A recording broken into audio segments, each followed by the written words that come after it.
Bonsoir à toutes et à tous. Je m'appelle Faram Rahim. À l'état civil, c'est mon nom. Je suis de nationalité africaine et plus précisément togolaise. Je suis le fondateur de la Startup Global 228, un projet à travers lequel nous avions compris qu'en réalité, le problème de l'Afrique est global et touche à tous les secteurs d'activité et surtout à tout le tissu social sans exception. Et face à ce problème, nous avions décidé de nous mettre ensemble afin d'apporter des solutions pertinentes à ces problèmes. Comme le dit un vieux dicton, seul on va plus vite, mais ensemble on va plus loin. Et donc nous avions décidé, nous jeunes Africains, de nous mettre ensemble afin de pouvoir apporter des solutions pertinentes à ces problèmes à notre cher pays qui est l'Afrique. Parce qu'en réalité, le Togo, c'est notre quartier. Et étant donné que dans toute chose, il est fondamental, voire obligatoire, qu'on puisse commencer par le commencement, dans tous ces problèmes, nous avions décidé de commencer par le commencement, c'est-à-dire l'éducation.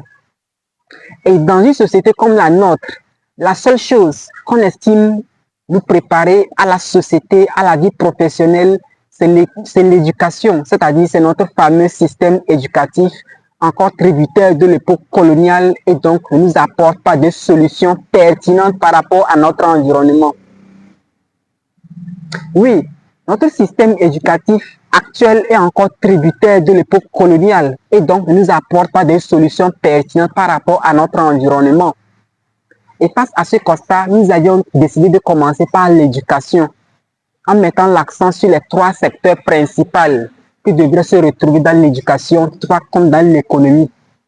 Du coup, si cette thématique te parle, si l'aventure elle est passionnante et qu'elle t'intéresse, accroche-toi tout simplement et pour être plus sympa, abonne-toi pour passer de très bons moments avec nous parce que chaque jour, je vais partager avec toi mes minuscules connaissances afin qu'ensemble, nous puissions nous hisser au sommet. Le système éducatif africain, je tiens à l'avouer qu'il est encore tributaire de l'époque coloniale et donc ne nous apporte pas des solutions pertinentes par rapport à notre environnement. Et face à ce constat, moi j'ai décidé de ne pas faire ce qui font les 99,99% des jeunes. Parce que la rigueur scientifique m'empêche de dire 100%, c'est-à-dire se plaindre. Même quand on se plaint, quand on se met à critiquer les autres, à accuser les autres, même après 100 ans, ça ne va rien changer.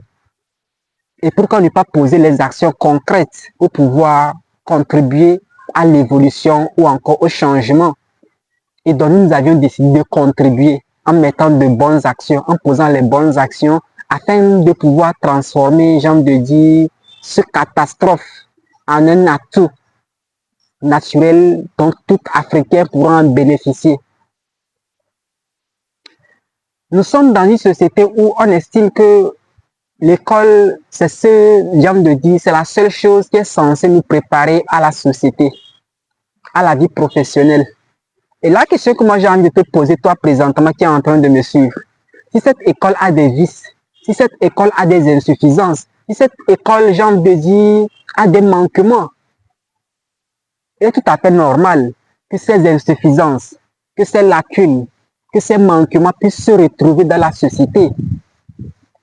Donc ça veut dire que même pour résoudre ce problème, il va falloir commencer par l'amont et non par l'aval. Parce que commencer par l'aval serait une médiocrité. Puisque même ceux qui sont dans cette école et qui essaient de nous transmettre les connaissances, ne font que transmettre ce qu'on leur a transmis, il est de cela 20 ans, 30 ans, 50 ans en arrière.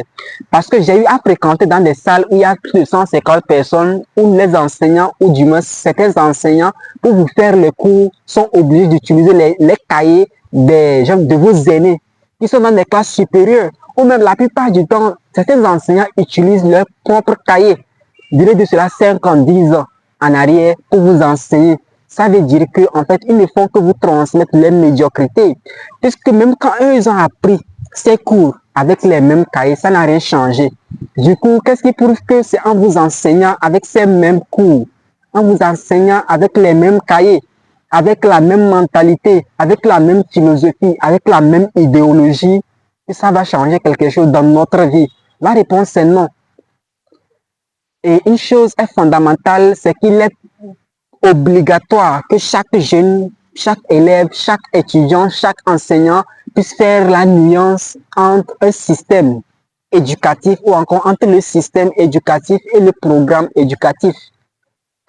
Il y a une nuance fondamentale entre le système éducatif et le programme éducatif parce qu'en réalité, beaucoup ne savent pas qu'il y a une nuance fondamentale. Raison pour laquelle, même dans nos écoles, il y a ce qu'on appelle le référentiel. Et le référentiel, c'est, j'ai envie de dire, c'est une forme de document, un grand livre qui est écrit par les Occidentaux. Parce que ce n'est même pas nous qui écrivons le programme éducatif, c'est écrit. Et nous ne faisions que suivre ce programme qui date des centaines d'années, voire des millénaires.